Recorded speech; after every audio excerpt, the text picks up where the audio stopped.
Hi friends, ഇന്ന് ഞാനൊരു കിടിലൻ ടേസ്റ്റിൽ ഒരു മുള്ളങ്ങ സാമ്പാറിൻ്റെ റെസിപ്പി ആയിട്ടാണ് വന്നിരിക്കുന്നത്. നമ്മളെപ്പോഴും ഉള്ളി സാമ്പാർ, വെണ്ടയ്ക്ക സാമ്പാർ, മുരിങ്ങയ്ക്ക സാമ്പാറൊക്കെ അല്ലേ തയ്യാറാക്കിയിട്ടുള്ള. അപ്പോൾ ഇന്നൊരു വെറൈറ്റി ആയിട്ട് മുള്ളങ്ങ സാമ്പാറാണ് കേട്ടോ തയ്യാറാക്കുന്നത്.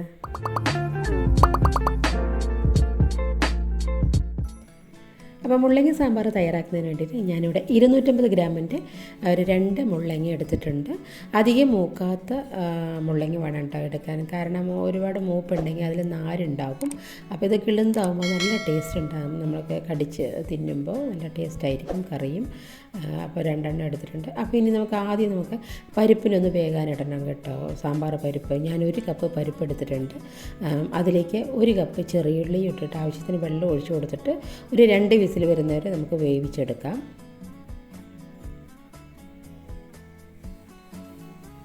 പരിപ്പൊക്കെ വെന്ത് വന്നിട്ടുണ്ട്. നമുക്ക് ഈ സമയം കൊണ്ട് തൊലി കളഞ്ഞ് വെച്ചിട്ടുള്ള മുള്ളങ്ങിയൊക്കെ നമുക്ക് ചെറിയ ചെറിയ കഷ്ണങ്ങളാക്കി അരിഞ്ഞെടുക്കാം.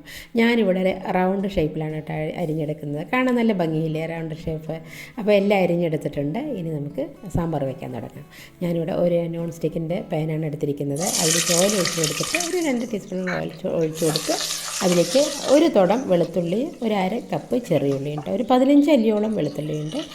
അതെല്ലാം എണ്ണയിൽ ഒരു 2 മിനിറ്റ് വഴറ്റിയെടുത്ത ശേഷം ഒരു 2 പഴുത്ത തക്കാളി, ഒരു മീഡിയം സൈസ് തക്കാളിയാണ് കേട്ടോ, അത് ഇട്ടിട്ട് എണ്ണയിലൊന്ന് വഴറ്റിയെടുക്കുക. അപ്പോൾ എണ്ണയിൽ ഈ തക്കാളി ഉള്ളിയൊക്കെ ഒന്ന് വഴണ്ടി വരുമ്പോൾ കറിക്ക് നല്ല ടേസ്റ്റും ഉണ്ടാകും, നല്ല മണമായിരിക്കും കറിക്ക്.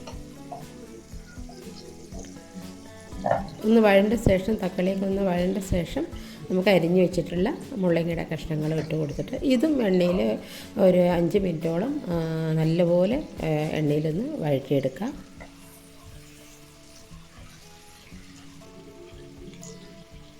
കുറച്ച് മല്ലിത്തഴ ഇട്ട് കൊടുക്കാം.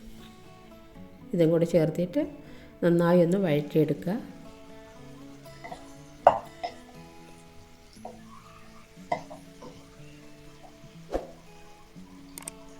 നന്നായി വഴണ്ട് വന്നിട്ടുണ്ട്. ഇനി നമ്മൾക്ക് മസാലകൾ ചേർക്കണ്ടേ. അപ്പോൾ ഞാനിവിടെ 1.5 ടീസ്പൂൺ മുളക് പൊടിയും 1/2 ടീസ്പൂൺ മല്ലിപ്പൊടിയും 1/4 ടീസ്പൂൺ മഞ്ഞൾപ്പൊടിയും ഇട്ടിട്ടുണ്ട്.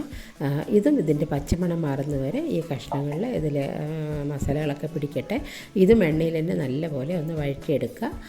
നന്നായി ഒന്ന് വഴണ്ട് വന്ന ശേഷം നമുക്ക് ഒരു 1/2 മൂടി തേങ്ങ, 1/2 മൂടി വേണ്ട കേട്ടോ, ഒരു 1/4 മൂടി മതി. ചെറിയ മൂടിയാണ് കേട്ടോ. അപ്പോൾ ഞാൻ ഒരു 1/2 മൂടി എടുത്തിട്ടുണ്ട്.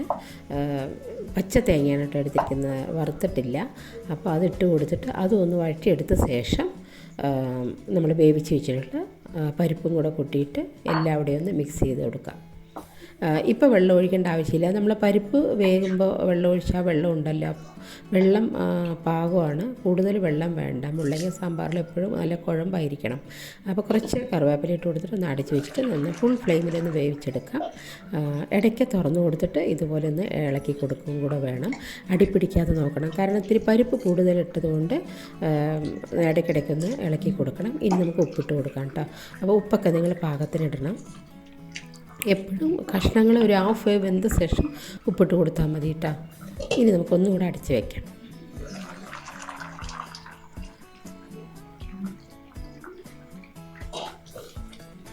ഇനി എല്ലാവിടെയും ഒന്ന് ചേർത്തി ഒന്ന് ഇളക്കി കൊടുക്കണം.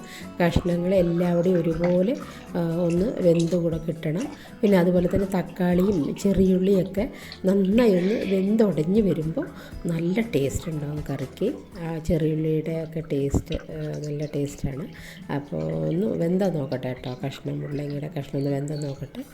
കുറച്ചുകൂടെ വേകാനുണ്ട്. ഇനി ഇതൊന്നുകൂടെ നമുക്ക് ഒന്നുകൂടെ ഇളക്കിയിട്ട് ജസ്റ്റ് ഒന്ന് ഇളക്കിയെടുത്തിട്ട് ഒന്ന് അടച്ച് വയ്ക്കാം. കുറച്ചുകൂടെ വേകാനുണ്ട്.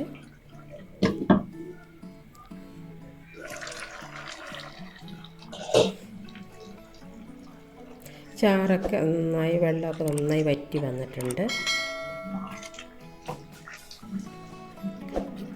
ഈ സമയത്ത് നമുക്ക് വാളംപുളിയുടെ വെള്ളമാണ് കേട്ടോ ഞാൻ ഒഴിക്കുന്നത്. ഒരു 2 ടീസ്പൂണോളം ഉണ്ട്. കൂടുതൽ പുളിവെള്ളം ഒഴിക്കരുത്, കറിയുടെ ആ ടേസ്റ്റേ മാറിപ്പോവും. മുള്ളങ്ങ സാമ്പാർ എന്ന് പറയുമ്പോൾ ഒരു തേങ്ങയുടെ രുചിയും പിന്നെ തക്കാളിയുടെ രുചിയായിരിക്കണം മുന്തി നിൽക്കേണ്ടത് കേട്ടോ. അപ്പോൾ ഒരു 2 ടീസ്പൂണാണ് ഞാൻ പുളിവെള്ളം ഒഴിച്ചിരിക്കുന്നത്. ഇനി അതിലേക്ക് 1 ടീസ്പൂൺ സാമ്പാർ പൊടിയും 1 ടീസ്പൂൺ കായത്തിൻ്റെ പൊടി ഇട്ടിട്ട് കുറച്ച് വെള്ളത്തിൻ്റെ കുറവുണ്ട് കേട്ടോ. കാരണം ഇനി ഒരു തിള കൂടെ വരാനുണ്ട്. സാമ്പാർ പൊടിയൊക്കെ ഇട്ടതല്ലേ, ഒരു തിള കൂടെ വരട്ടെ. അപ്പോൾ വെള്ളം നന്നായി ഉണ്ടാവും കേട്ടോ, കറക്റ്റായിട്ടുണ്ടാവും. ഇനി ഇറക്കി വയ്ക്കുമ്പോൾ നല്ല കുഴമ്പായിരിക്കും. കുറച്ച് മല്ലിത്താഴിയും കൂടി ഇട്ടിട്ട് ഇളക്കി എടുത്തു കഴിഞ്ഞാൽ നമ്മുടെ കിട്ടിലെ ടേസ്റ്റുള്ള മുള്ളങ്ങ സാമ്പാർ ഇവിടെ റെഡി ആയിട്ടുണ്ട് കേട്ടോ. വേണ്ട, നല്ല ടേസ്റ്റാണ് കേട്ടോ. എനിക്ക് ഭയങ്കര ഇഷ്ടമാണ് മുള്ളങ്ങ സാമ്പാർ. ഇനി നമുക്കിതിനെ ഒന്ന് താളിച്ച് വെക്കാം.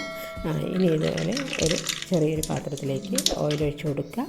അതിലേക്ക് കടുകും കറിവേപ്പിലയൊക്കെ ഇടണം. വറ്റൽമുളക് ഇടണം കേട്ടോ. എനിക്ക് വറ്റൽമുളക് ഇല്ലാത്തതൊന്നും ഞാൻ ഇട്ടില്ല.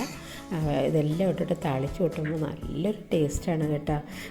നമ്മുടെ വെറൈറ്റി സാമ്പാറാണ് മുള്ളങ്ങ സാമ്പാർ. നിങ്ങൾക്ക് ഇതുപോലെ ഒന്ന് തയ്യാറാക്കി നോക്കിയാൽ എല്ലാവർക്കും ഇഷ്ടപ്പെടും കേട്ടോ. ചിലവർക്ക് മുള്ളങ്ങ സാമ്പാർ ഇഷ്ടമാവില്ല. ഇത് നമ്മുടെ മലയാളികളുടെയും ഫേവറേറ്റാണ്, തമിഴ്നാടുകാരുടെയും ഫേവറേറ്റാണ് കേട്ടോ ഈ മുള്ളങ്ങ സാമ്പാർ. ഉറപ്പായി എല്ലാവരും ട്രൈ ചെയ്യണേ.